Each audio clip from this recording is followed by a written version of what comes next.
with the millions. It's that world heavyweight flow.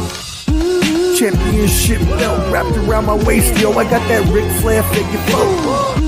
Slam you on the pavement, that's why they call me Street Pro. Create heat on beat flow. Like Jordan after the second time he three-peated, folks. Get ready, set, let's go. Fight toe to toe, release the flow created by this mic pro. Lights, camera, get low. Action packed, back to back. In fact, this monster will grow. Y'all better let him know. Man with the master plan, and you have no need to know. Hard like winter cold. Bust these fools, anything less than killing whack rappers is a crime. I stay trying to get mine. Stacking value, packing venues, winning over time. Ain't no fine timeline. Open your eyes, you're looking for the best, and this is what you find. Game is only for the bold. You came prepared, now get ready for the show. Introducing from parts unknown, your UFC and combat sports insider, Clubber D, the Combat G, and the sports professor.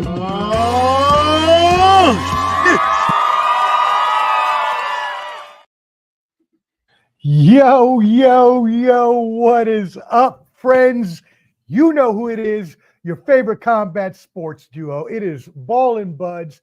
You have Clubber D, the Combat G. I'm going the right way today, I think, with his Doom shirt on. A little Teddy Long, Ron Simmons action. We thank all of y'all for tuning in today, especially those with our special guest, Skywalker Boxing Media, who will be joining us just in a few minutes to talk some epic box. Well, some of it was epic. He talking sausage right now. Hey, yo, what y'all talking about in the comment section? Jesus. Hey, yeah. So I am going to need you to. I'm glad we gave you comment power today because I'm going to need you to help me to at least show them, because Skywalker said his people love to comment. So we need to be just banging them out. Thank you for tuning in, Chris, Irish Boxing, and more, and everybody that's tuned in. Yes, sir. Y'all make sure you please subscribe at Ball and Buds, BALLAND. It's right there on the bottom. And as well, there's a little handy QR code at the top of the screen there for you. So yeah, thank you all so much for tuning in. As always, we are here to talk about the combat sports weekend that happened. We had UFC 309, John Jones, Stipe Miocic, and as well, we had the boxing match. One, as I mentioned, really good, right? Amanda Serrano, Boricua versus Katie Taylor. And then we had as well we'll talk about the dud in a little bit, Mike Tyson and Jake Paul, excuse me. And so we'll have Skywalker on to talk that with us as well. So again, salute to everybody tuning in, including the drunk Irishman and everybody else. Speaking of, what are you drinking on there, my friend? Tell the people you are drinking on. It's a little Knob Creek Select single barrel. You know what I'm saying? Nothing too crazy. Ooh, love that Knobs Creek. Shout out Bud Files for tuning in. Yes. All right. Skywalker says he lost my weed card taking donations. Fool, you are so stupid. Oh my goodness. Give him some Arizona, that's the thing. Or some Reggie. Right. Well, let's get into it. Let's go ahead and start it off. We're gonna go and start with UFC 309. So obviously we did have a few. By the way, let's give a shout out to our UFC insider, our MMA insider, Clubber D, the Combat G. Now this is 2 cards out of the last 3, I believe, that he is 4-0, undefeated. So I need y'all to give him a little clap. 4-0 again. I would have been 5-0, but Wyman and Anders fight didn't happen because Derek Anders got hurt. I think his name Derek, whatever, it don't matter. But Eric Anders, I'm sorry, not Derek, but Eric got hurt, so they rescheduled that to the next UFC, the Pandoja card, December 7th. But yeah, we'll talk about those. But yeah, undefeated again. I hope y'all weren't dusty and kind of made those bets. If you did, you owe me $5. If you didn't, stay broke. Yes, again, if you're going to be making money off of this program, we're going to need some compensation. Pay for the streaming or something. No, for real. But you all should for real be taking his bets, because if you did, you'd have made some moolah the past few weekends. So let's get into it. All right. First of all, we're going to talk about the hyped up one, the co-main event, and then the main. So first of all, we'll go with the hype prospect Bo Nickel, your man's, defeated Paul Craig. What a warrior he is. But he was defeated by unanimous decision pretty handily, 30-27 for all three judges. What are your thoughts on this fight? First and foremost, Bo should not talk shit to Khamzat Chimaev. He's not ready for him yet. No. I think his wrestling's there, but your stand-up is not there. I mean, Bo was so telegraphing his overhand right. And Paul Craig's not known for stand-up. He's a grappler. He'd take you down. He's going to submit you or break something. Bo Nichols didn't want to take him down at all. You know, he kept it on the feet, but his stand-up needs work. He looks like a true college wrestler who just learned how to stand up. It's kind of like almost not as bad as when Bobby Lashley did his stand-up. Bobby Lashley was a little better, but Bo Nichols got a little ways to go, but at least he got the dub. He's still slowly getting there to that, you know, UFC's pushing him, but they need to get that man some boxing classes ASAP. Yeah, I mean, I agree with you. Everything you said was spot on. He is not ready for Khamzat Chimaev yet. They need to keep building him up and giving him tougher competition. Other than that, there's nothing else to be said. You had that spot on in the preview. Make sure if y'all want to follow our previews, we do a Clubber D Combat Sports preview for every UFC and every major boxing event. And if you want to make sure you stay updated with that and you see us live, make sure you subscribe to Ball and Buds, BALLANDBUDS on YouTube. Make sure you go ahead and please hit that like button as well while you're here. I know a lot of y'all like fans with Skywalker and I, so you may have been taking some flight and forgot a couple things, but don't forget to hit that like button because it helps the algorithm. You're right about that. They're right about that. A lot of boxing fans tune in to UFC 309. What would you say about that crossover of that fan base, Clubber D? Do you have any thoughts on that? So I would say boxing fans mostly cross over to MMA. I'm old enough to where boxing is my first love. And I've always liked boxing, and then MMA came along and I started liking MMA a tad bit more because boxers don't want to fight each other no more. But now with these younger kids, all they know is UFC. Boxing isn't as big as it used to be. You know, it's in what we'll talk about later about the Tyson card, about how the casuals, they came back a little bit. They came back for a free card. They got 60 million streams, and I saw a bunch of lot. And they're like, oh, 60 million streams for this, but Pacquiao Mayweather only got 4.2 million viewers. Idiot, you got to pay for those. Okay, that's pay per view, you dummy. Like what are we talking about right now? It's not even the same thing. Wait to stream the damn Jake Paul fight, but you ain't got to pay for that. Like, I mean, people have Netflix full. Get out of here. Yeah, with that. So I'm gonna get on that a little later about my issue with that, the good and bad. But I would say boxing fans, some don't like MMA, and I totally understand it. MMA fans don't like boxing. It's kind of some people just stick to what they kind of rock with. So, but I'm thinking more casuals can hop over to MMA if a big star like a Conor McGregor, they'll watch for that because they know who he is. John Jones, they know who he is. You know, Clubber D, they know who he. Oh, my bad. I was back in the 80s when I used to flood back in the MMA and boxing. That's another story. We'll keep it moving. My bad. Dame drops, Chris. Don't let me get on you now. I'll get on you. Let's get it. Dame drops. All right, I'll get in a little picture. Everybody is feuding for real. Bruce Gas, Boxing and Jazz. Shout out to you. Thank you for tuning in. Let them know I cut up now. I go at you. All right, let's move into this co-main event. Charles Oliveira defeated Michael Chandler by unanimous decision. Michael Chandler came back to life like the Undertaker, just right. The fifth round, he just went out like a warrior and threw everything he had. You get your ass whooped for 4 rounds. You got to do something. I mean, Well, that's exactly what I'm saying. He only got Chandler's 38 years old. He has only 1 or 2 rounds in him where he can really fight. And then this, I'm shocked he wasn't. I was shocked he wasn't submitted in the second round, because when he got hit, he started doing that running around the cage. I know he tripped, but John Jones is the same thing. When they got hit, they started running around. Oliveira, his ground game's ridiculous. So I'm shocked he wasn't submitted again. But referee, if you see somebody getting hit in the back of the head, you're not gonna stop him. like Chandler was teeing off on the back of his head. He didn't stop. Just rabbit Like, punches. what's going on? Right. Killing him. But he got up, did the whole back, fell back twice. Yeah, that was cool. That was cute, but still was ass whooping 5 rounds. So yeah, and so you were really so since obviously usually when we do these, or always when we do these things, we always ask for the main fights. What was next? So what do you see next for, if you don't have to answer necessarily for Michael Chandler, because we know he's probably he's going to wait on that Conor McGregor fight now, you would assume, with the L. Right. What do you think about Oliveira? What could be next for him? Oh, it's Islam. It's 100% Islam. Got to be. Okay. There's no other. I don't see anyone else besides Islam or like a money fighter like Poirier or Gagey. Just it has to be like a big name for him. If it's not Islam, he's kind of much. He's in that upper echelon to where there's no need for him fighting gatekeepers. Same thing with Chandler. Chandler has to either get Conor or he said Max Holloway. That's another one he could fight. Just somebody he can put on a show. Chandler's going to put on a show, but he's not. At this point, he's a high level gatekeeper. How about that?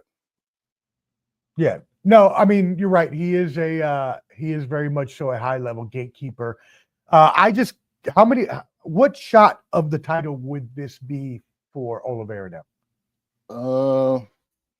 What, the third or fourth now at the light heavyweight? Third. Okay. Probably third. I mean, he was champion, but right, he was, which gives him cachet. Yeah. But my follow-up question for you as the expert here would be, how many chances do you get before Dana starts to, hey, you've had enough, or is he still young enough that and good enough? It could be the third fight against Islam. I think Islam beat him twice. You gotta remember, Max Holloway fought Volkanovski 3 times. So Vanderlei Silva fought fought Rampage 4 times. So I mean, if the fight's still there, if the money's there, if it makes sense, I can see them doing it, because Islam could fight a tomato tree in Abu Dhabi's and sell out that crowd. You know what I'm saying? So you can fight anybody. If he fights, it don't matter. They rock with him over there. So if he's fighting in Abu Dhabi or Qatar or somewhere like that, they're gonna sell that place out. Yeah, no doubt. It is going to definitely sell out, especially if they were to do something like that, or even in any of the new big arenas that are showcasing all of these MMA events. Again, shout out to everybody who's here. Young Hitta, shout out. Hitler. We're about to get canceled. I said Hitta. I thought that was Young. I know. I read it. I glanced. I said, "Ooh, boy, not gonna get us canceled." Thank you very much. Appreciate it. Drunk Irishman Jones is a GOAT, and yes, that is who we're going to talk about right now. John Jones in the main event versus Stipe Miocic with a TKO by a brutal spinning back kick, which just looked like it looked like his whole insides just were boiled to I don't know, it just looked really bad. If you haven't fought in 4 years and you ain't won in 5 years and you're 42 years old, this was the fight that no one cared about, nobody wanted to see. I don't know one MMA fan, a hardcore fan, that wanted to see this fight. This fight shouldn't have happened. It should have been Tom Aspinall. Everybody knows that. Stipe, last time we saw Stipe, Francis Ngannou gave him an uppercut from Mike Tyson's punch out, like it was E Honda or somebody like that coming down to give you an uppercut to Lil Mac. I mean, that's the last time we saw him, and he knocked the race off his face, and he was knocked out. That was 4 years ago. He comes back and gets a shot at the champion, which makes no sense at all. John Jones has been out for almost 2 years after beating Cyril Gane by a guillotine, and John Jones, everybody knows, should have been Tom Aspinall. Why have the interim belt if you're not going to let him fight the champion? Make that make sense. So John Jones did what I thought he was going to do, whoop his ass. I mean, shoot. I mean, Stipe is washed. He's been washed. And John Jones, he's 37. He's a younger guy. He hasn't fought as often as we want him to, due to other situations. But you gotta give him his flowers. He did what he was supposed to do. Now, talk about fighting Pereira. Hell no, nobody want to see that.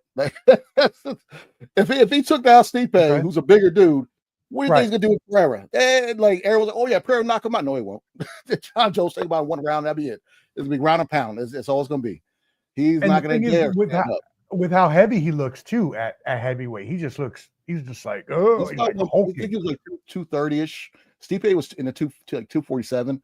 Stipe was the bigger guy, but John Jones is just his wrestling is high level, so it's it ain't gonna happen. It ain't like Pereira will lose in a second. It's just not gonna happen. Now Aspinall, that's a different story because Aspinall can move.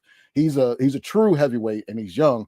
And John Jones said that, well, I'm 37, he's 30. What has he done to fight me? I'm like, well, you were 30 when you fought Daniel Cormier. So what are you talking about? And Cormier was 37. So make that make sense. If you're going to duck him, make the ducking make sense. Leave the belt alone, like Canelo. Leave the belt alone and fight who you want to fight. That I'll be more, happy about that. But if you're going to hold the belt up to fight somebody that doesn't deserve a title shot, that's when I have a problem. And so we know already then, and I agree with everything you said. I don't even have to say anything about that. But we know Stipe is going to go off into the sunset as one of the greatest heavyweights ever. John Jones, you just mentioned, as asked by Skywalker, right? Mm-hmm. That he was going to make it happen with either Pereira or Aspinall. Everybody would assume it should be Aspinall since he's the interim anyways. And as you mentioned, just the size difference between him and Pereira would just make that fight very, very difficult for any chance for Pereira. Do you actually see this Aspinall fight happening? And do you see it more specifically in the early half of 2025? I don't think Dana's gonna let him fight without defending that belt against Aspinall. Okay. John Jones, I know he's playing it down, but it's probably for money to get more money out the fight, as Daniel Cormier alluded to. I mean, they can literally do this fight. Mm-hmm. If they did it correct, they can do their first fight at Wembley Stadium and do this overseas in Aspinall's home. Okay, if they did this correct, I mean, it's just like you got Bud Crawford talking about he wants to put $90K or $80K in Nebraska at Lincoln. I'm sorry, what the name of the stadium is in Nebraska. He wants to fill that up with a fight. After watching Jake Paul and Tyson, if they did this correct, and you have like Tom Aspinall against John Jones, you have Leon Edwards going against somebody, you have Patty the Batty Pauls on that card. You got the top high level English fighters when they do have a fan appeal. I'm sure UFC could probably get at least 60,000 in Wembley Stadium if they did that. It's just a matter of are they going to do them dirty like they did last time, make them go by American time zone, because they're fighting like 4 a.m. their time. They're like, screw y'all going to do American time zone. So that would be the only hiccup. But if they did that right, John Jones fighting overseas, oh my God, I mean, that's money. So he could be negotiating for something like that. Right. Yeah. Pushing for more money and playing it down, like you said, which I think is exactly what he's doing. And so to follow up, Chris Irish Boxing has a question, and this is kind of what a lot of fans have been asking because of the lack of star power on the cards lately in UFC. And also maybe them watering it down with having too many events per month. Is UFC on the downfall, as Chris asked? He says, has it peaked, as well as his other kind of add-on to that? I would say I would have to look at the numbers of their events of what they've been doing. I know the Pantoja fight card, which is on December 7th, that's pay-per-view. And I saw that card. I was like, I wish I would pay for that. You know what I'm saying? I wouldn't even go to Bar by Zima and watch that fight card. Right. I had to watch that the next day on someone sends me a link allegedly. But I would do something like that. I'm not sure if they peaked, but they are oversaturating the sport because there is a fight card or a fight night every other month or week on ESPN Plus. And yes, that's a way to, the whole point is to draw you to ESPN Plus, get the app, and then buy the fight. So I don't know how long their contract is with ESPN, but ESPN likes what they're doing. The fans are still going. They had Trump. As long as you got Trump coming to Madison Square Garden, if you saw the eruption when Trump walked through the door, oh my goodness, they had to tell Elon Musk where he was. He was just walking around like a robot. You know what I'm saying? And then it's just everyone's going crazy when they see Trump and stuff like that. So they're still, UFC's on a big ass high right now.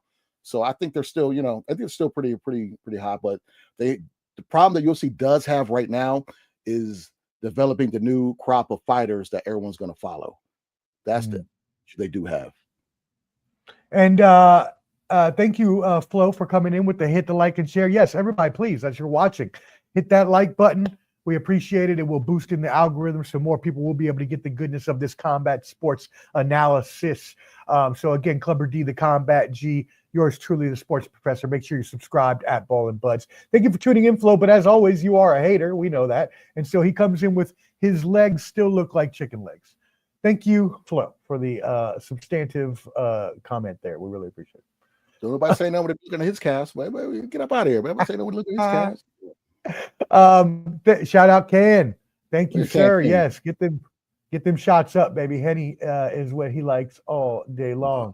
And then Chris added the 80,000 in Wembley Stadium for Frock versus Groves. Yeah, Froch versus Groves. Yep.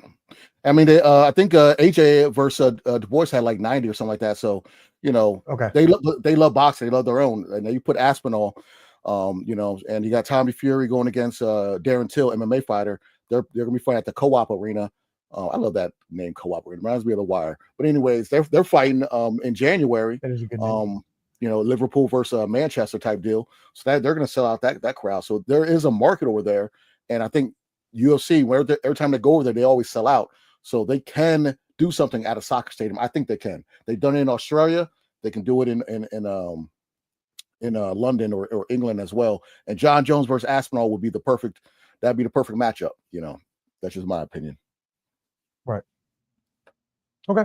Well, there you go. That is the analysis and prediction from where is it at? What up, Waldo? I was in the Navy with him. That's my guy. Out. Thanks for tuning in, brother. And then Chris Irish Boxing says, yep, he agrees Jones versus Aspinall would be huge. Awesome. Well, thank you again for everybody tuning in. Skywalker is going to be joining us in just a moment to talk boxing, so we will welcome him in. And look at that Doom shirt. I do love it. You can keep flashing it.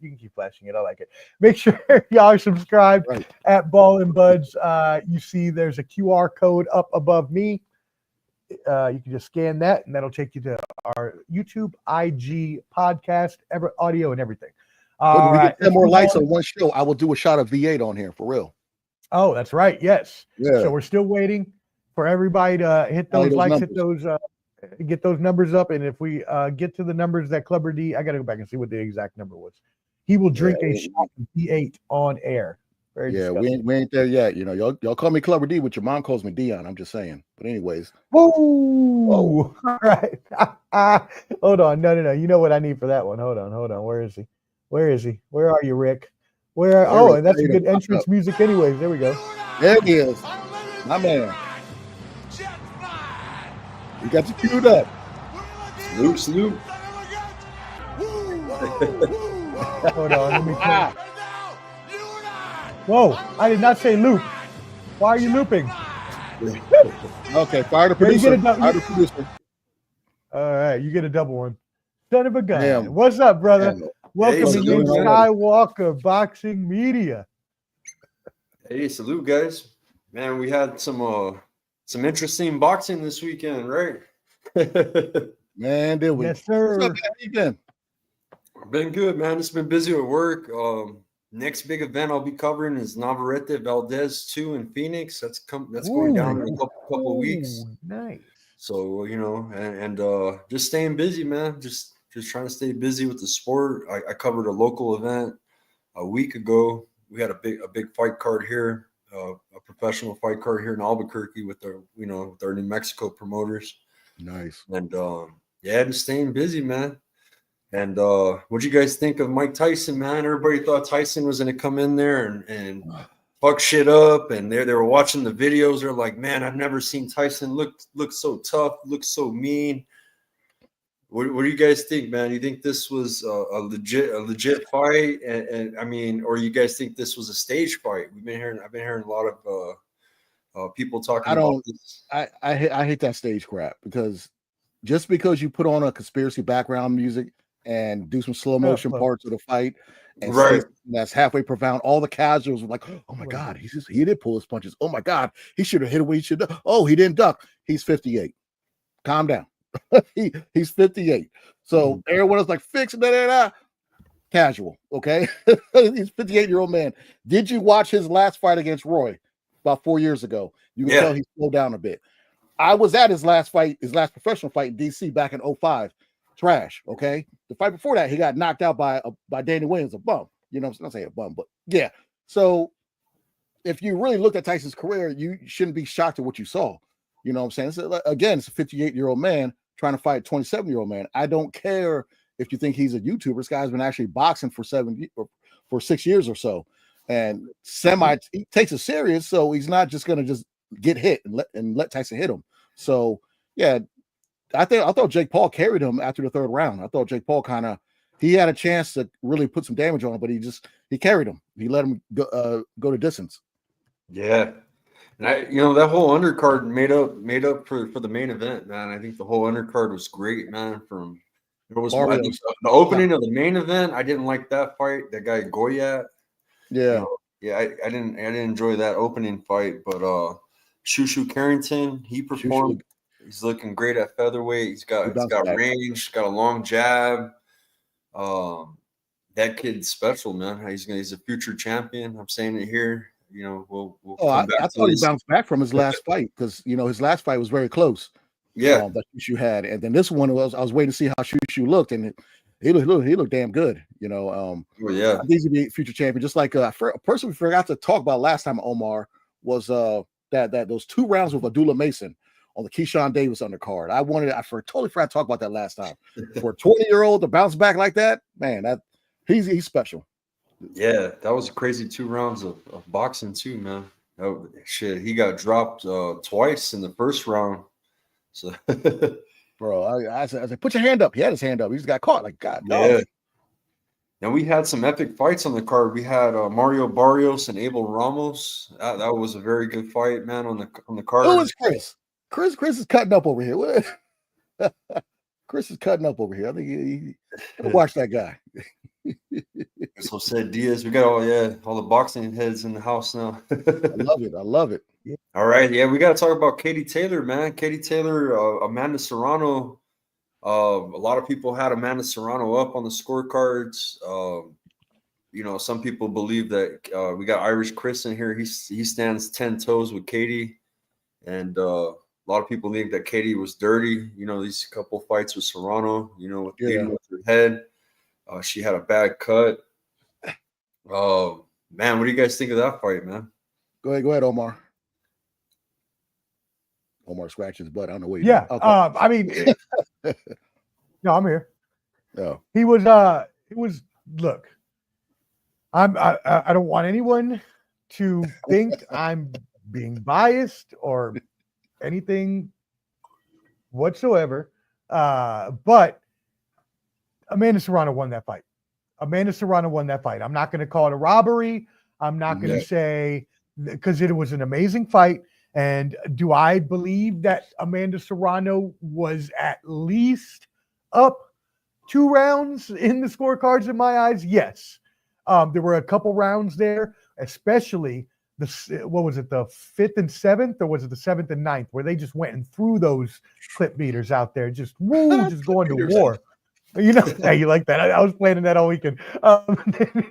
They were just going to war with those. And look, it was an amazing fight. I'm taking nothing away from Katie Taylor. Did she lead with the head too much? Yes, of course she did. Can I say that she is dirty for it? I don't know, but they said she had done it a bunch before that. You would have to ask Clubber D if this is a thing that is continually happening, which I'm sure he will address. But the fact is, and I have I saved an image just for this show because I saw something really special. Amanda Serrano broke the CompuBox record for most punches landed by a female fighter and still didn't win the fight. And I believe, Clubber D, correct me if I'm wrong, she was up by at least 100 some punches, 130 punches or something like that. 107. Yeah. I mean, come on now. The Boricua should be champion. That's those numbers sometimes, because I think it was Pernell against Chavez that he landed more, and there's been a lot of fights where the fighter who lost or should have won landed more, and sometimes not in this fight. Say they landed a lot more in the early rounds and didn't do as much as same consistency in the later rounds. I'm not saying that in this fight, so nobody jump on me like that. But me personally, when the fight started, one thing I did like to see about this whole fight period is that I'm seeing women on my timeline talking about, I can't wait to watch this fight. You know what I'm saying? Never seen them ever talk about Katie Taylor or Amanda Serrano. Never. Just women in general talk about they can't wait for this fight.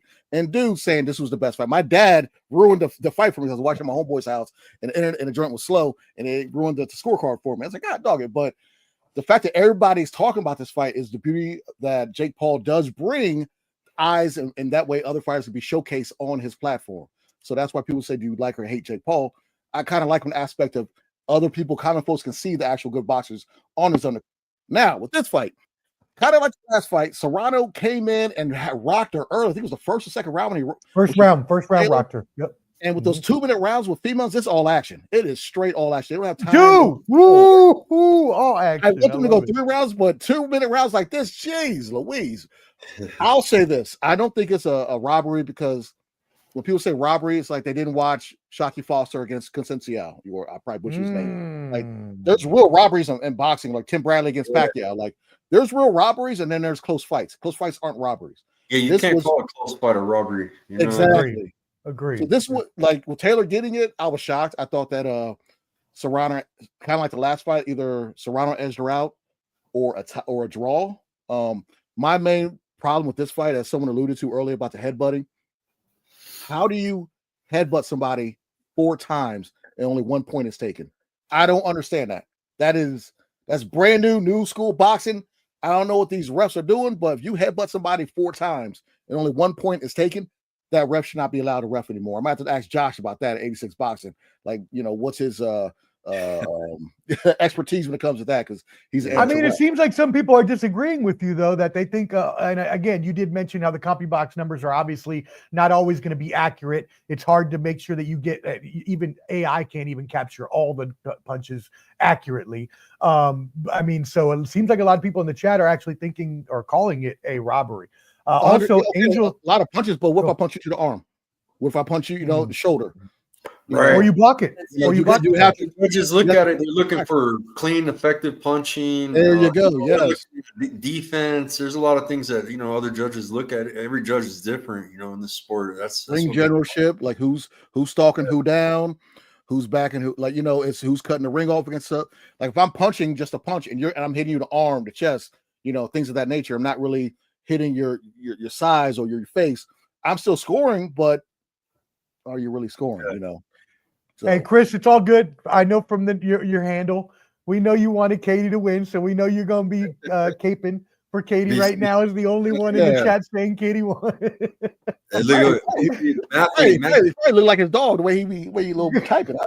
Call me Dame Drops. I'm gonna get on you. Yeah, Chris was defending Katie heavy, man. Heavy. We were arguing. He does not agree with you at all. Not Rob, but she should have won twice in my books, in both fights, so. Well, and not to mention she should have won the last fight. No, the first fight was very close. Very close. Yes, it was much closer. Fight of the year, love them both. This would definitely be one too, no doubt. But to be able to come back from that adversity of having that cut, the blood dripping in your eye, can y'all talk a little bit about that? Well, this cut, if you think about it, I'm thinking of like a dirty fighter who got cut like that. And only thing that could remind me of just on the spot was when Lennox Lewis fought Klitschko, Vitaly. And remember, Klitschko was rocking him, and then he got that cut, and Lennox, once he saw the cut, he was digging them braids in the cut to kind of open it, and they stopped it. So for Serrano to still come back and still put her foot and stand her ground, and still throw, it shows you how much heart she has. I honestly thought they were going to stop that fight. I thought it was going to be it. I thought they would too. Yeah, I really thought they were going to. I was like, please don't stop it. Please don't stop it. She's up in the cards. Please don't stop it. Yeah. Well, Chris says the judges don't lie, but then he says Katie won, so I'm not sure why he's contradicting himself. You keep it, Chris. You keep it up. I'm gonna throw some seasoning in, and then Katie Taylor's cabinet. You keep it up and put some seasoning salt on there. We'll wreck her day. All right? Chill out. In her what is it called? The cottage pie or whatever. Yeah, shepherd's pie. I'm gonna throw some adobos. I'm gonna throw some sazon at her and see what happens. I love shepherd's pie for real though. Angel says he would rather have 3 minutes. Now we know that Serrano has been, proactive about trying to make women the same as men. Clubber D, a lot of people already know your opinion, but not the new crowd. Tell everybody what you think, and Skywalker as well, please. Oh yeah, she went 3 minutes, but the WBC wouldn't honor it, so it wasn't for all of her belts down in Florida. She's the first woman to do that. So But Jake yeah, women to do 3 minutes. Yeah, she went 3 minutes on MVP already. I think she's fought 2 fights with 3-minute rounds, and she's all about it. She thinks that women need that extra minute to put that work in. You know what I mean? That it's. And what do you think? Do you agree with that? You only that? get 2 minutes, so it's not enough. You know that they be hurting their opponents, and it's only 2 minutes, and they recover. It's 3 minutes. I mean 5 minutes. I'm sorry. That is one thing I would agree with. Obviously, is 3 because minutes, boxing is such a strategic, such strategy that you need the extra time sometimes in order to be able to figure out your opponent, feel them out, stuff like that. But honestly, I'm looking at those rounds and the action, and I'm like, make the men's 2 minutes too, and just have them bash each other in for like, wow. Pause. Have them just go at it for like 2 minutes. You know what? Let me just keep it. Well, think about it like this. Back then, when Mike Tyson used to fight, we would always talk about Christy Martin being on the undercard doing her thing. Now you got Mike Tyson again and Jake Paul, and what do we talk about mostly? Because we know about the main shit. We're talking about the women fighting. So it's kind of like a weird 360 on things. I just thought about that. Yeah. They kind of got something like what you're saying, but it's only 1 round, 3 minutes. It's Team Combat League, and they go in there and they got to go all out. They don't got time. There's no fill out. There's like 2-on-2 or 3-on-3 in the same ring, and you could just hit anybody. It's like no, but each fight goes. It's 1 round. Every fighter fights another fighter in a round, and the next fight comes on right away, bro. It's like fight after fight after fight, but 1 round. Oh, that sounds so. It's like a gauntlet. It's like a gauntlet. Thing, yeah. That's awesome. Wait, but have y'all seen the other ones where it's like 2-on-2 and 3-on-3 in the same ring, and they're just like, and you can hit anybody? Yo, you might get messed up, son, if you're not watching in the right direction. I hate seeing those 2-on-2s or 2 girls fight a guy in Russian MMA. I'm like, what is this? Like the girls, like two hot girls fighting hippo. I'm like, what is that? Yeah, I saw that one. I saw that. This big old fat dude, like the girls fighting. I was like, what is the point of this? Get this out of here. It's legal domestic assault. Yeah, dude look like a little bunch of Kingpin from Spider-Man. Like, who is this? That league I'm talking about has a lot of active boxers that stay busy with it because it's not counted on their box rec, and they pay pretty well, and it's all based on cities. Like LA got a team, Vegas got a team, Philly got a team. You know what I mean? They had New York. So, Brian getting into everybody, and Brian's a fire starter, so he's just getting it in. One thing I do want to clear up, just to follow up on what Clubber D said earlier. Jake Paul, Mike Tyson fight streaming record for a live sporting event. Obviously, the asterisk there is that in the past, everything was paid pay-per-view, where you actually had to pay a large amount of money to buy the one-time event rather than paying monthly and getting movies and other entertainment included. Netflix said it posted an estimated average minute audience of 108 million live global viewers, building on the previous reported figures of 65 million concurrent streams and 60 million households. So that's streaming and household buys around the world. So again, still pretty good, right? I mean, yes, half of it was from streaming, but to still be able to do those many numbers with, as you mentioned, casuals, right, Clubber D, to be able to do that is pretty impressive. Yeah, no, they did what they're supposed to do. They got people talking about it. They got us talking about it. They have, like I said, if you look at your timeline of anyone on social media, you got people that weren't even talking about boxing. There's people who clipped videos of their fathers watching Tyson fight, and they're just like in disbelief, like, this was my hero. Like they about to cry watching this. Like my dad, all week I was telling my dad about it, and then the day of the fight, he's like, "Hey, what channel is it on?" I was like, "God dang, Dad, here, take my Netflix. Go ahead." I got my dad up until 11 o'clock watching this. He's like, "What did I just watch?" I was like, "I know." So it's everybody was talking about this, and that's one thing Jake Paul does. You can hate him, love him, but as a promoter, that guy's up there. Okay, he gets his point across, and I mean, look, love him or hate him, like you said, love him or hate him, right? He is a businessman. He is a person that knows how to move marketing and social media. And as a person myself who teaches social media and digital marketing, he is an expert, and he is good at his craft, and he is good at promoting things even when they should not be promotable. Because if you look at the other events before he got MVP, when he was doing like those influencer boxing events and things like that, like no one was really buying those. No one's buying that on pay-per-view, but people actually did pay $60 for this pay-per-view or whatever. You know what I mean? They had a bad time with the glitching, man. A lot of people. Yeah, that's what I was just about to ask you. How do y'all feel about that with them having the NFL coming up? Well, I mean, you got to blame. That's Netflix. They probably didn't think they were getting that much. And to be honest, only thing live Netflix has really done is what comedy specials, I believe. I don't know them doing anything to this magnitude live. So this is a trial run. To be honest, this is a trial run for Raw, because WWE Raw is going to be a month or whatever. So January. So this is basically like, all right, let's put this out there, see what happens. And then come January, when you got Roman Reigns and Clubber D out there, elbow dropping folks, you never know how it's going to be. You want to hear that? Okay. No, I heard you. Skywalker, what are your thoughts on that? Any thoughts on that? Because, as he mentioned, right, they're getting WWE. I was about to say WWF, as I always do, because I'm so used to it. But they're getting WWE, which will actually, I think, give them a good leeway, because it's not like WWE has weekly fans of 20 million. They don't.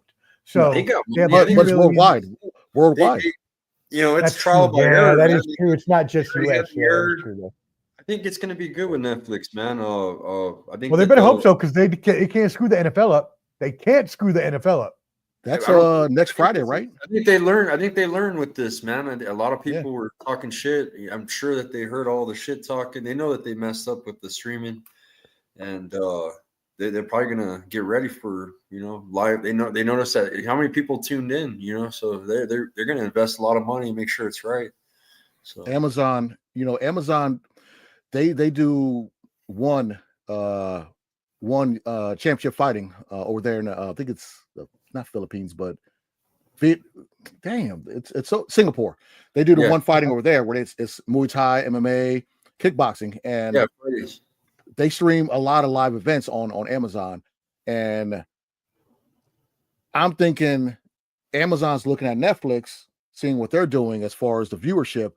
And I know they do decent numbers for what they do, because that's the second biggest promotion outside of the UFC, because they have that whole Asian market. I'm wondering if they're going to let PBC do any free events, because I saw that Benavidez versus Morrell is going to be pay-per-view, which is a hardcore. Us hardcore boxers, we want that fight. We love that fight. I heard Canelo hating on it, but that's fine. We want to see that fight. But to be honest with you, that's not a pay-per-view fight. I don't care if you put Figueroa versus Fulton Part 2 on that, which is going to be a good fight, but that's not a pay-per-view to me. Yeah, really, there's nothing on the line, but for a true boxing fan, it's a fight I've been talking about for like 2 years. Make the fight. Same here. Canelo didn't want to fight Benavidez. That was the best fight, man, to make happen at super middleweight. And so, I mean, it is a big fight, but the casuals are not going to pay for that. You know what I'm saying? But you know what? David Benavidez is starting to become one of the faces of boxing, man. When he fights, it's usually a big deal, man. He sells his fights. He does pretty good, but they need to lower the price of these pay-per-views, bro. They can't be charging $80 and shit. You know what I mean? Yeah, they might. I might come back out of retirement and start stripping again. You know what I'm saying? They charge it too much. Shoot. Yeah. No, it's quite ridiculous. Like, and I know it's inflation and economic times have changed, but when we were kids in the 80s and the 90s, pay-per-views were $30 a month at the most. And even before then, they were even less than that. So now to even think about paying $90, I just look at them like, no, not unless it's something I very, very much want to see. Then no, I don't care. I'll either go to a bar, watch it passively, I'll miss it completely, or maybe I'll just get on some streams of meth. Shoot. Stupid. Now you get popular now. But, so what's funny is that UFC is like $80 now, which is wild. I never forget when my homeboy, I was in his wedding. My boy, shout out to my boy Chris Brown. I was in his wedding around my birthday. Mayweather Pacquiao was $100. So you're telling me UFC is $80 and watching Pac-Man versus for all these years was $100. Where are we starting to go with this stuff? Like how high are we starting? Like, Javante Davis fight. What's that? Is that gonna be $80 also? Canelo's like $80.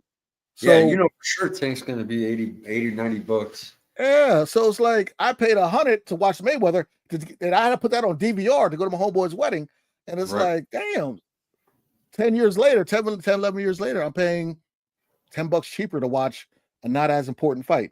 You know what I'm saying? Yeah, so and Brian agrees. He says Mayweather changed the game. So yeah, there you go. That's true.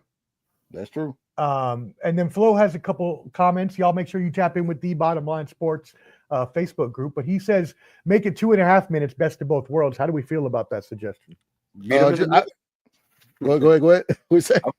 That's funny, but yeah, just beat them in the middle if they can, right? That's funny. Beat them in the middle, 230 shit. I'll put it like this: UFC, they didn't let the girls go 5-minute rounds initially. Then they finally adapted. So the girls do the same thing as the guys, and if they're doing that in MMA, then I think they should do that in boxing. Okay, 2 minutes. 2 minutes. It was action packed, but that Serrano fight going 3 minutes, and Orlando that she did on Jake Paul's joint, that was still just as good and went the distance. So I wouldn't mind 3 minutes. Why not? I mean, they're doing what we're doing. Why? In this world of equality, okay, I could take the trash out just like a woman can. They could do 3-minute rounds just like any other male boxer can. Okay, equality, damn it. Say it and state it. If that's what a lot of y'all voted on your candidate based on equality, you should be tuning in. No, first of all, I don't want to hear anything. My internet is clear and smooth right now. It is not buffering like Netflix. Now, does it usually? Yes, but we're not getting into that. That's not the point.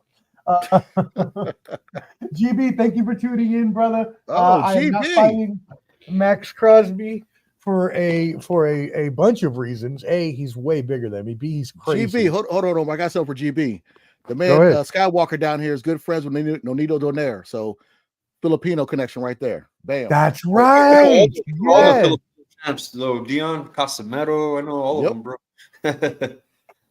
That is a great point. I forgot all about that. GB. I know he's Filipino, so you got the hookup. I saw the pictures the other day with you and Nonito. So it was his birthday, right? Last week. Yeah, that's my bro, man. I go to the fights out in Vegas with him, bro. So anytime I go to Vegas, I link up with Nonito. Hell yeah. So he's based in Vegas? Yeah, he lives in Vegas, but he's always traveling, bro. Like he goes to all the conventions. He does commentating lately. He's been doing commentating for Jake Paul with MVP. Yeah. He's been doing commentary for a new one called ICS. He was in Puerto Rico a couple of weeks ago. He's always traveling, man. But I love the fact that his wife is in the game. She's all in. I love it. I love it. She knows her shit, and she comes on the show too, bro. And she'll talk her shit. She knows the business side of boxing. That's the side that we don't know about too much, And I grew up in a boxing family. My uncle's a Hall of Famer, a 2-time world champion. Yeah, so but I never knew the business. I was a kid. So kind of cool to Rachel. She don't mind. She'll talk that shit. We'll be in Vegas August 23rd for our fantasy football this year. Okay, we'll be there this year. We're somehow smuggling you up there. We're gonna be semi on the West Coast. We're kind of close for you, but I know it's a hike. Hopefully, there's a fight that weekend or something going on, and you can come up. Oh, how amazing would that be? We could all get together and hit a boxing match. Chris has a question. What do you think about Till versus Tommy Fury? Skywalker, you want to go first on this one? Tommy Fury. What are you asking about Tommy Fury, bro? Till versus yeah. Come on. Tommy Fury. Right. No answer. No, I know Tyson Fury. I don't know Tommy, bro. Come on. No comment, Chris. He's no selling you. Clever D, any comments on the lesser of the Furies? So, I'm eager to see how Darren Till stand-up is in boxing. Is that the same Darren Till from UFC? Yeah. Oh, that's what I posted. I posted a video yesterday of Fury's dad throwing the water at the press conference. Oh, wow. Okay, all right. So KSI is like promoting it. They're building it as like a Liverpool versus Manchester thing. Okay. I always like to see MMA fighters how they punch, because when I saw Nate Diaz spar for Jake Paul and he was punching like this, it wasn't turning. I was like, oh my God, what is that? So like I love to see these MMA guys how they can do stand-up, and I'm watching if it's free. If they're charged, if it's pay-per-view on the zone, not No. I'm very nice paying for that on pay-per-view. You But got to be a hardcore. I got Tommy Fury winning. I got Tommy Fury winning. I got Tommy. Okay. I got Tommy. We got Angel says David and oops, what did I do here? My bad. Angel says David and David coming. Robert. Robert Thomas, he says evening game. Shout out, fam. Thank you for tuning in. Oh, everybody, make sure you hit that like button or that laugh button, whatever it is up there. Don't make me say the like, laugh, love like I did last time. I make myself look stupid. But make sure you do that. Helps out the algorithm. Make sure you subscribe to Ball and Buds. BALLANDBUDS. And all of our people that are in here, not commenting, just watching it, that I know we watching other platforms. Please subscribe, Skywalker. Please put yourself in there. I got Ball and Buds. It's pinned on the top of my chat. Okay, perfect. Hey, I want to talk about the David Benavidez and David Morrell press conference. Things got heated. They don't like each other. There's been a lot of shit talk for the past 3 years, bro, leading up to this fight. So now that they're face to face, they hate each other. The hate is real. It ain't. I mean, I know that they're trying to sell the fight as well, but the hate is definitely real. Like literally, like I thought they were gonna fight at the press conference, bro. Like it's even at the pictures, they were take shirtless. It's very personal. Pictures thought they were gonna fight. Yeah. One thing I say is this, Skywalker, is now my Espanol isn't as great when it's Cubans because they speak a lot faster and it's a lot jumbled. Back in the day, shout out to Omar, his mom, the Malave family. My Espanol was pretty decent back in the day, but when Morrell was going off at the press conference, he kept it English for a little while, and then he started flipping to Spanish. What the hell was he saying? Does anyone know?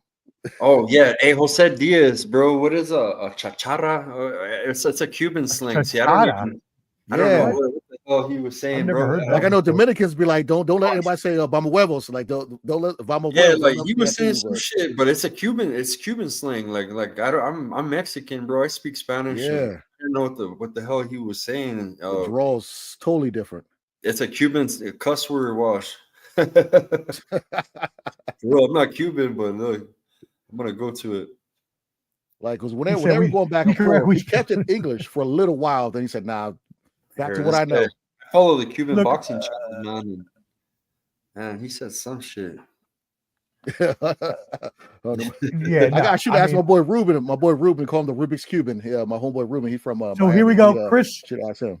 Chris Irish Boxing says something to do with a pig. I thought he was just being funny, but Angel Diaz says a pig too, so maybe it is a pig. I'm guessing something to do with there was that we were talking about a torta. Hey, you play some tortas near me. Hey, I'm a certified torta pounder. You know, a certified torta pounder. No, hey, my time. No, I told y'all a long time ago. Some of y'all's mamas call me "O Negro Calvo." All right, so don't play with me. No, that's tremendous. That's great. I know my shit. Oh my god. So is it a pig then? Is it a pig then, Skywalker? Did you find out what it was? I didn't find what it was, bro, but David Benavidez' reply was that he's gonna break his fucking jaw. Damn. Well, I think it's probably because when they did the pictures of the lead up to the fight, Benavidez, like he always does, he looked very doughy. You know, he didn't look, too cut up. He looked very doughy, and Morrell looked pretty much in shape, but none of them were very impressive at light heavyweight. So I'm eager to see how this is gonna go. I'm eager to see. It's like the battle Angel says, somebody getting knocked out. That's what he says. I agree. They both did decent, so I think that they're like at that same level, bro. They're brand new at light heavyweight. They're gonna meet each other. They're at top of their game at super middleweight. David Benavidez got more experience than Morrell, but Morrell got more amateur experience, and shit like that. You know what I mean? It took him a while to defect from Cuba to United States to go pro. So I'm eager to see who's going to back up first. Which one? This fight is going to determine who's going to become a boxer, opposed to somebody who wants to just stand and bang. That's what I want to see. Who wants to do that? Is it going to be I'm gonna stand and bang with you, or if I'm gonna pause, or I'm gonna use slick angles and kind of outpoint you? Right. So because both of these guys want to go straight forward. So he's in a good stable, man. Ronnie Fields, he's got good stable mates. You know, he trains with the Charlos. He trains with not the I don't know how good the Charlos are anymore. No, Charlos, they used to be. Yeah, they used to be, but you know, they got a good stable, man. They got Vito Milnicki, they got Dynamite Stevens. He's got a lot of good fighters in Houston. Shitload. So that's a good camp. Yeah, that's probably like I said, that's a fight for damn good question, Angel. But that's a fight for, like, you know, if they could promote that on a Jake Paul and like say, hey, everybody check this out, like the casual people, that's a fight I would tell everybody to buy. Like, just watch this fight, okay? Because that's something we all been waiting for. Or throw like an undisputed title fight, but make the title fight the co-main. But make it another big fight, but, you know, maybe lower weight class, you know, something like a unification, a featherweight, you know, or, you know, something, man. Throw something big on the card. Is that hot take, Jake Omar? Who's that? It is, and your brother. Your brother came in first with the hilariousness. So I just have to say that. Making sure that someone's mother is getting slaughtered. Let's hit him with a woo.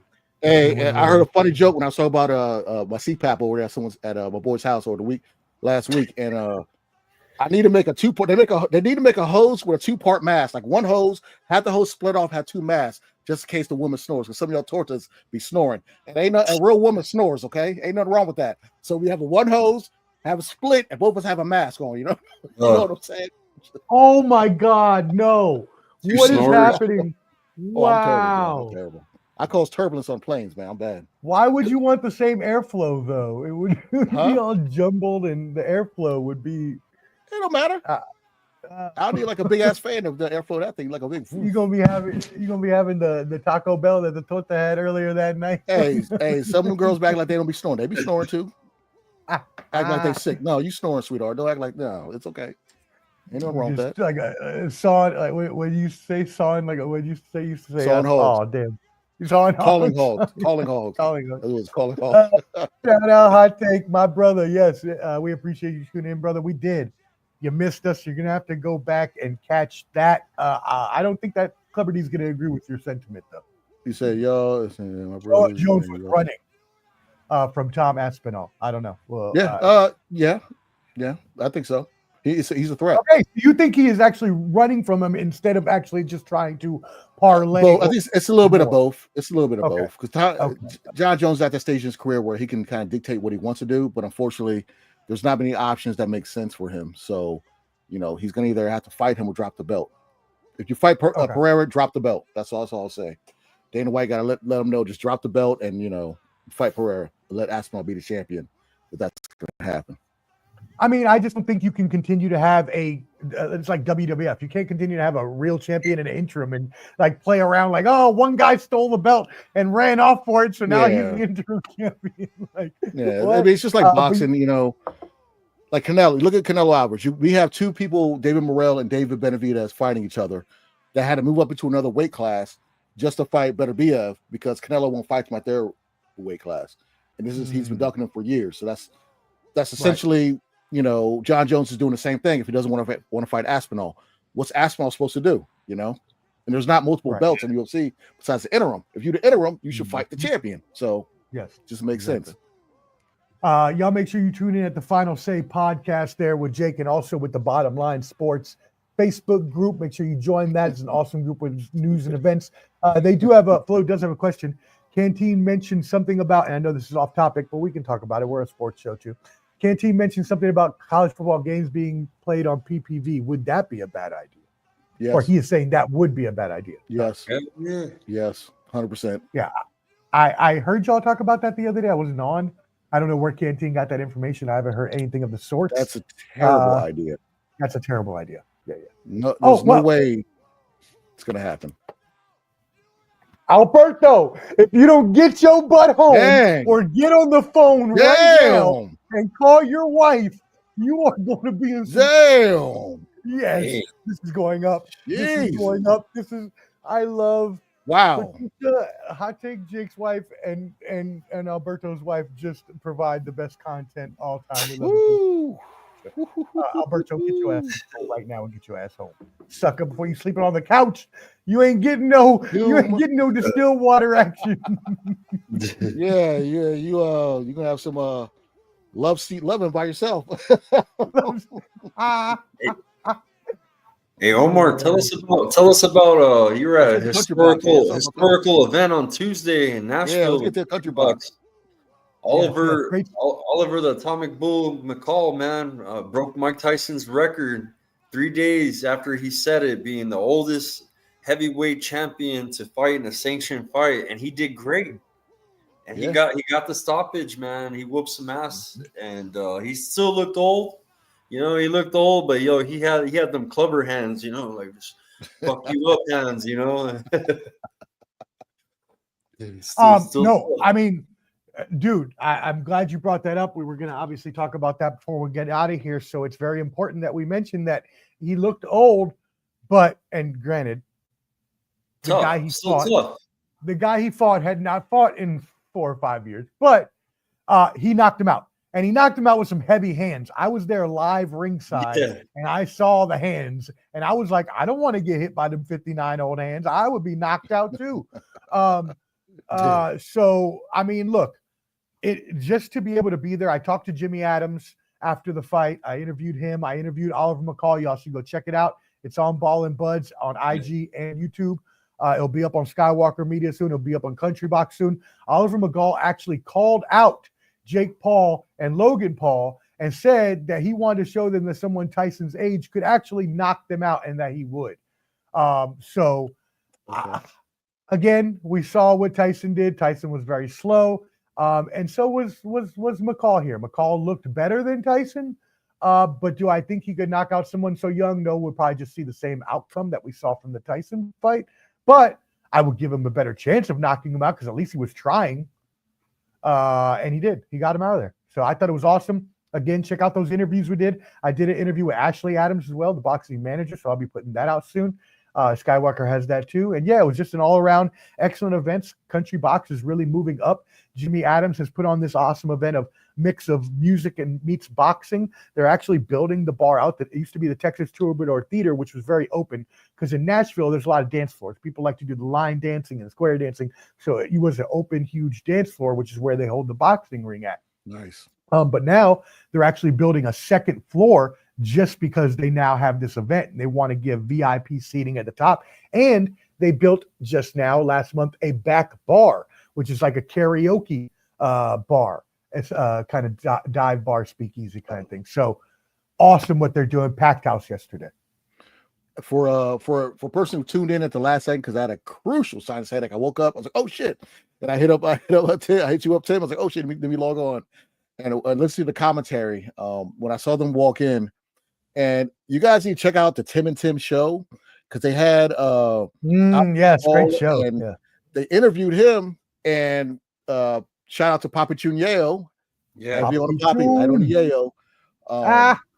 He asked Oliver McCall about his fight with Lennox Lewis about what was going on in his mind, and we finally got some good insight from his point of view of why he had that breakdown in the ring. So check that out if you guys ever want to know what was going through his mind. That question has never been asked by. Never. I mean, it's been. I mean, they haven't had an interview with him, man, for a long. Mm-hmm. That question has been in the back of people's minds for 3 decades, and we got an answer. And you guys check it out. I don't want to ruin it, but man, some of it's mental, man. Like he did see Lennox Lewis's mother in the ring or by the ring, rooting for her son to knock him out, and his mom wasn't there. So you guys go check it out. There's more to it, so we'll check it out. It was a damn good. It reminded me, I was talking. Me and Tim were talking online. I was like, it reminded me of when I saw Shannon Briggs's interview on Jackson. Not Shannon Briggs, but Riddick Bowe's interview on Jackson podcast about why he threw the belts in the trash.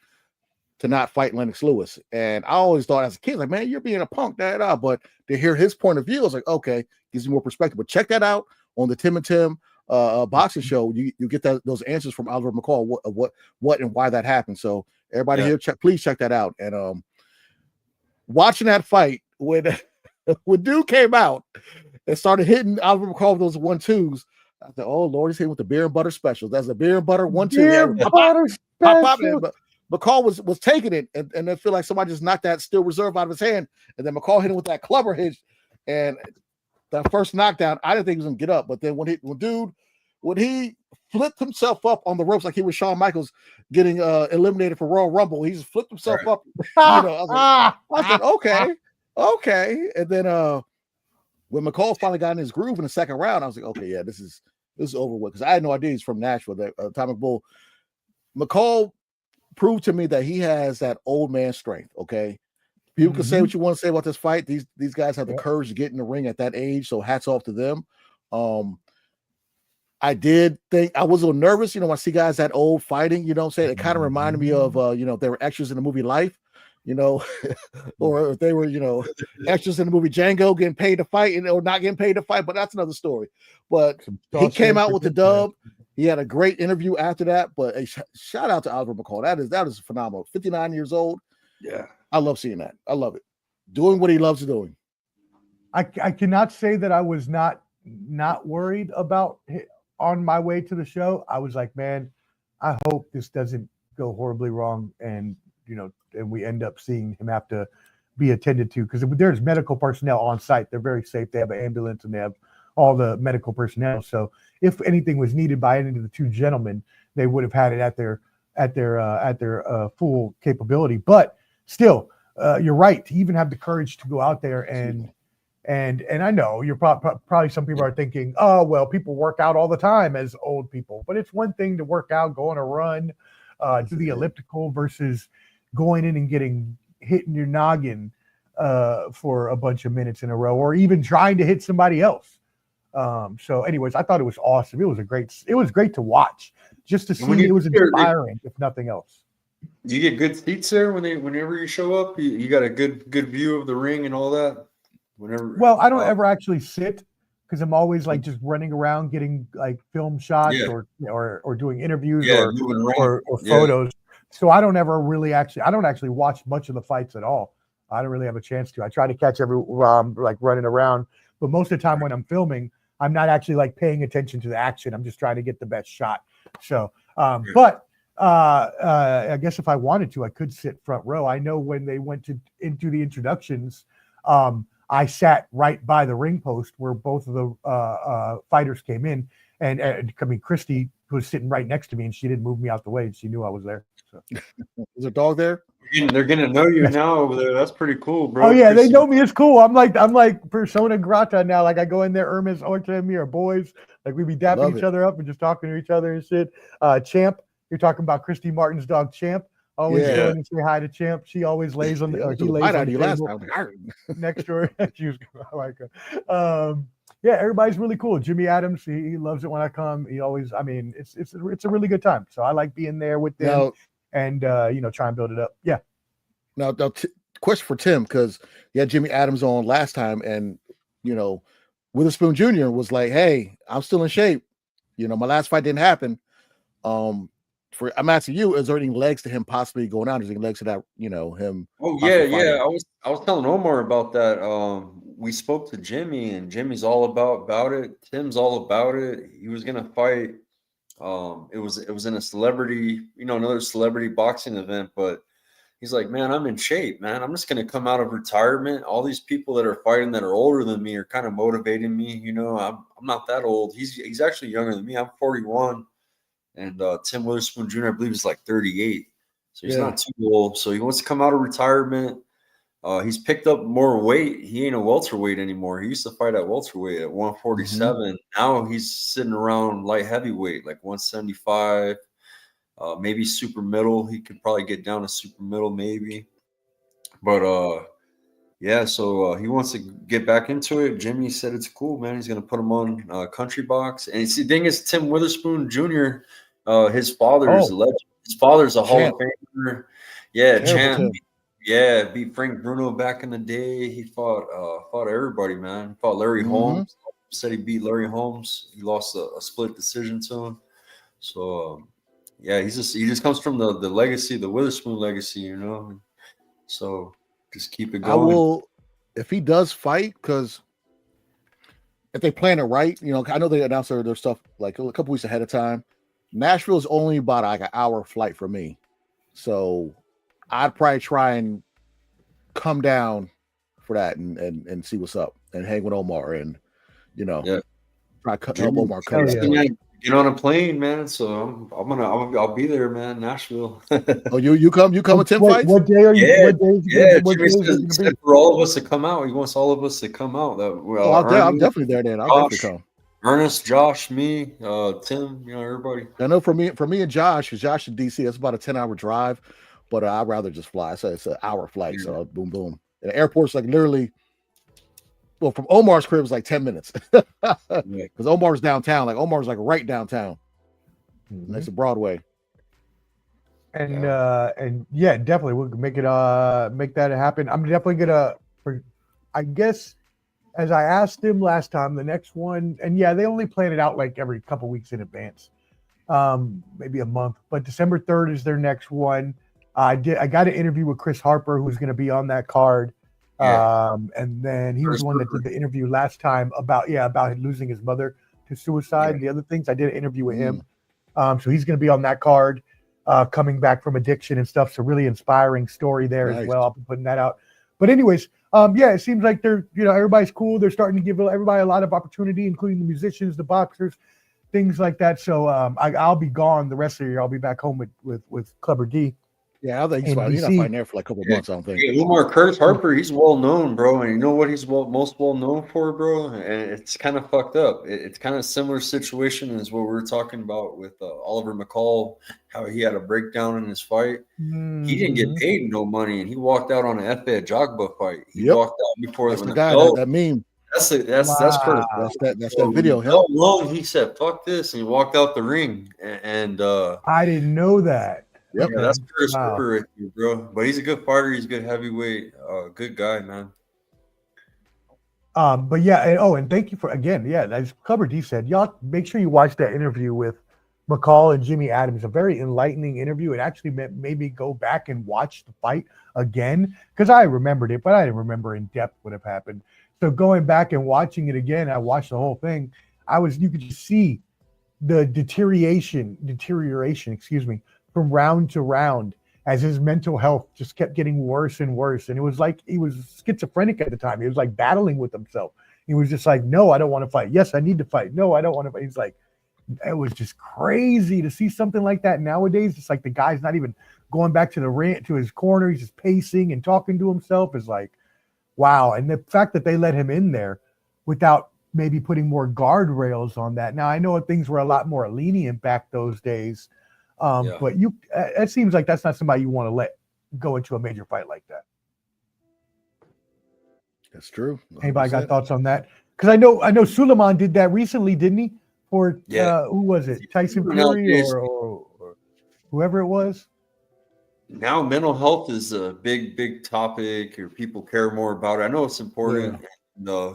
We've heard it from Ryan Garcia. We've heard it from, you know, you name AB, Adrian Broner. To a lot of people are using it now, and you know, it's true. We all go through a lot of damn problems, a lot of stress. You know, we all come on here and smile, but you know, hey, we might be behind on rent or you know whatever. You know, everybody's got issues. You know, so you never know what the next one's going through. That's what it was. Thank you for tuning in, Champ Ross. We appreciate that. I don't know that I agree with this, Angel, because I think a lot of people that get into boxing because they have a troubled background. And a lot of people with a troubled background eventually end up having some sort of mental health issues. So I don't necessarily agree with that, because then where would those people get their outlets at? And then maybe we would have more violence on the street or more criminals or more, you know, homeless people or whatever, because people don't necessarily have the outlet they need. Now, they shouldn't be maybe fighting in a world championship match like he was in. Yeah, he probably shouldn't have been in that specific match because he felt like he had the world on his shoulders while he's addicted to, you know, drugs and dealing with all this other stuff outside of the ring. So And the fact that he can even come back to that is a testament to his character. I said I did an interview with Ashley Adams. She talks about him like he's a grandfather. He loves the kids, like he's there with them for breakfast, and he's not the person that they painted him out to be, is what she said. Yeah, I mean, it is what it is. I mean, mental health, it's always going to be a case-by-case basis, because the way one man deals with something, another man doesn't deal with it. You know, one person might seek counseling, other person might want to just work out or go running for their counseling. So I wouldn't say, you know, you shouldn't do a certain sport. It's how that mental health and how you're coping with it to do that sport. That's the main thing that matters, because we could look at our favorite fighter. It could be Mike Tyson. We know he has tons of mental health, but nobody cared because he was on top of things and back in his prime. But, you know, when shit hit the fan, you know, he found Islam. He did a lot of things to kind of center himself, you know. So, I mean, it's really about how you cope with it, because all of us got it. It's how you deal with it, you know. If you need help, get help. Sometimes it's hard to get help. That's the thing, you know, or your pride gets in the way, or you don't want to seem less than to not talk about it.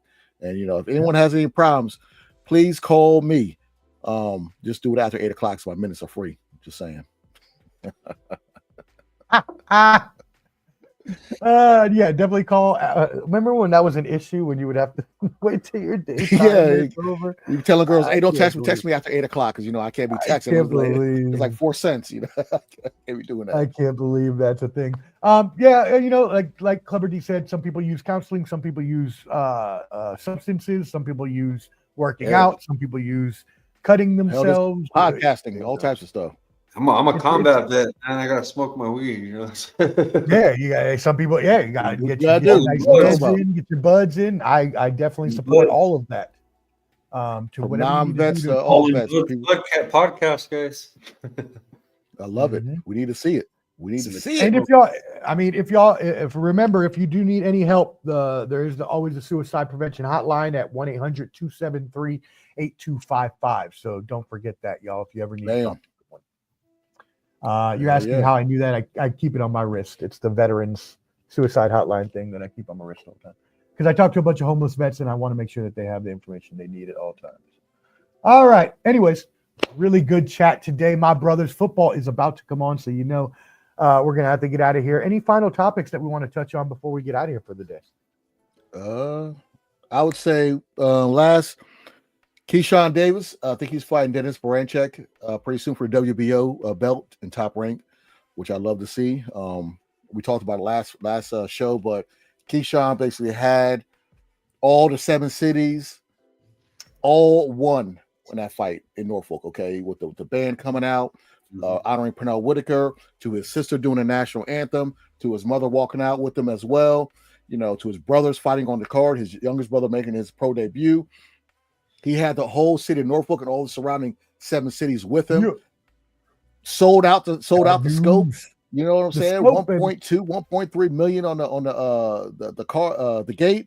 So hopefully he gets that belt, that WBO belt, and he puts that pressure on Tank to fight him. Other than that, we talked about just about everything. I appreciate everybody tuning in, especially big thanks to the man Skywalker down there. That's the homie right there. Thank you guys, man. Thanks everybody for tuning in. I don't really have anything, man. Happy Thanksgiving, everybody. And this weekend's kind of dead with fights, man. Actually, this weekend's like probably the deadest weekend we've had in a minute. Okay, because the weekend before Thanksgiving, no one really wants to fight, so they're not. Is that Survivor Series? WWE Survivor Series? They have it. They still have it. Ain't that it? Yeah. Oh man. Angel Diaz says Keyshawn Davis has a daddy, and his name is Andy Cruz. Well, Andy Cruz ain't next, so he got to wait, and he only got knocked out his last fight. I'm a fan of Andy Cruz though, but he got to wait.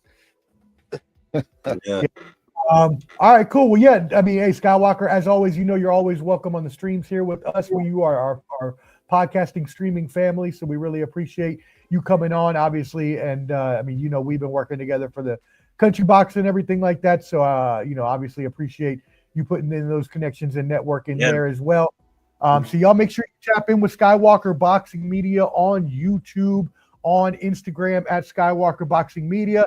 Make sure you also subscribe to Ball and Buds, BALLANDBUDS, also on YouTube and Instagram. You can follow Clubber D's new TikTok account at clubber.d on TikTok.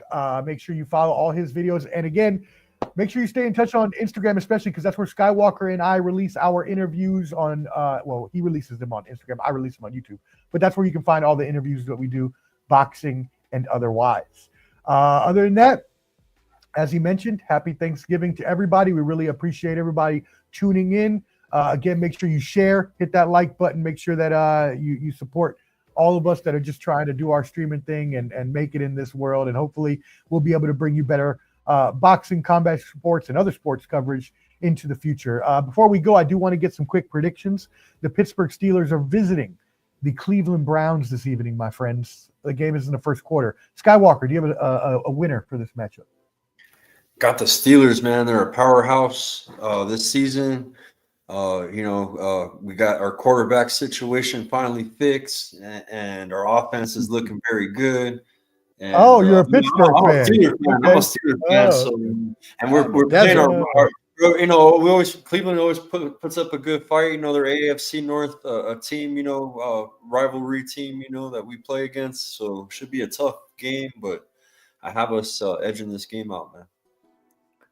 Okay. I'm gonna before I say my prediction, one last shot I want to say is subscribe to 86 Boxing. Josh got some new videos up there. I forgot the newest video he has talking about this guy is the oracle of classic historic boxing. He knows same here. I learn stuff new every day watching Josh's videos, but check out 86 Boxing on YouTube.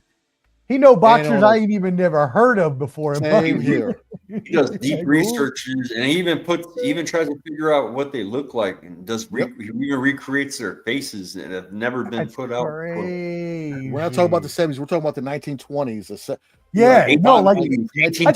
the 1890s. I was like, what? He's 86 Boxing. Y'all need to check that page out on YouTube. Check him on all platforms. But the homie Josh, he's legit with his stuff. Very legit. And then Champ Ross did mention Brandon Adams versus Katsuyori this weekend. Do y'all have thoughts on the zone? Okay, I'll check it out. That's tomorrow. Champ Ross does a prediction league, guys. I was gonna let you guys know. It's free to join. He does it every season. The season's coming close to ending. But we do picks, kind of like where we're doing predictions. Damn, I forgot that. I need to sign up for that. It's free. It's free to join. It's on Facebook. It's a fantasy boxing prediction league. Champ Ross, you can put a link in the chat. Put a link in the chat. Definitely. So I need to. I'll send it to you guys too offline. But it's a good league. I've been in that league for a couple years now, a year and a half or so. I see Ernest always talking about it, and I remember Champ came on last time and he mentioned it. And I said I was going to join, but I never did. So I definitely want to hop in on the prediction boxing league you guys do. It seems fun because you got to do the round and how it happens and all that good stuff. Yeah, just the outcome and okay. Yeah, or if you're gonna pick KO, you got to pick the round. So if you hit the round, you get extra points. You know what I mean? Okay. We have 3 different categories. We have an overall winner, but then we go the most split decision, majority decision, and draw picks. Like if you pick the most in that category, money. So what new season? So what I'll do is I will get that link for 2025. Each show we do, building up to 2025, we're going to keep promoting that for our shows. We're going to promote that for you because I definitely think that's a cool idea for sure. That sounds fun. Yeah, I definitely want to jump in and see if we get some of our people on it because I know some pretty diehard boxing fans that will have fun with that league. So. For sure. Word. What's your football prediction before we get out of here? Oh, I got Steelers. No. I'm going. Sorry, Skywalker. Hey, shout out to my man Brandon. Clutch. I'm sorry, but I'm going with the Browns by a field goal. And one last thing. Shout out to the homie Glenn, whose birthday is today. Him and my man Miguel. That's my brother's friend and my friend down in Tampa. But Glenn, I will see you this Saturday. We'll be hanging out. That's the homie. Yeah, shout out my brother Glenn, man. Happy birthday, my friend. I don't ever get on Facebook, so I don't know when people have birthdays. But yeah, congratulations. Have fun this weekend. All right, y'all. That is it for us today. Again, make sure you tap in. Here we go. Hold on. Before we go, I want to make sure I throw that up on the screen so it's there forever. Y'all can probably just go to the actual YouTube page at Skywalker Boxing Media, and you'll be able to find the link there. And then Skywalker will go ahead and throw it on our YouTube video, so that way it'll be on both of them. And I'm probably gonna copy that, and on our future pages, future shows, we're gonna just link that. Like, hey, we got a boxing joint. Y'all can boxing Pick'ems League. That's actually a really good idea. I'm glad you said that. It won't let me copy it. Never mind. It won't. All right. Anyways, Fantasy Boxing Prediction League is pretty. And hey, Champ Ross, his link is pinned on top. So if you go in there, just hit his live real quick. But his link is pinned up top for his channel. That's Omar and Dion Ballin' Buds. Yes, sir. Yeah, you can put it in there too if you want. Yep. So we'll definitely promote that. I know definitely we're gonna join, especially if it's free. So again, hey, make sure you tap in Skywalker Boxing Media, The Bottom Line Sports, 86 Boxing. Anybody you heard of today, especially here, Ballin' Buds, BALLANDBUDS, YouTube, Instagram. We love you. We thank you. Until next time. Oh, by the way, I got my show tomorrow. If anybody wants to tune in, it'll be at 7 p.m. Eastern. It's just me talking sports and news. If you want. No, you don't have to. That's great, bro. See y'all tomorrow. Peace. He's with the millions. It's that world heavyweight flow. Championship belt wrapped around my waist, yo. I got that Ric Flair figure flow. Slam you on the pavement, that's why they call me Street Pro. Create heat on beat flow. Like Jordan after the second time he three-peated, folks. Get ready, set, let's go. Fight toe to toe, release the flow created by this mic pro. Lights, camera, get low. Action packed, back to back. In fact, this monster will go. Y'all better let him know. Man with the master plan, and you have no need to know. Heart like winter cold. Bust these fools, anything less than killing whack rappers is a crime. I stay trying to get mine. Stacking value, packing venues, winning over time. Ain't no fine timeline. Open your eyes, you're looking for the best, and this is what you find. Game is only for the bold. You came prepared, now get ready for the show. Introducing from parts unknown, your UFC and combat sports insider, Clever D, the Combat G, and the Sports Professor.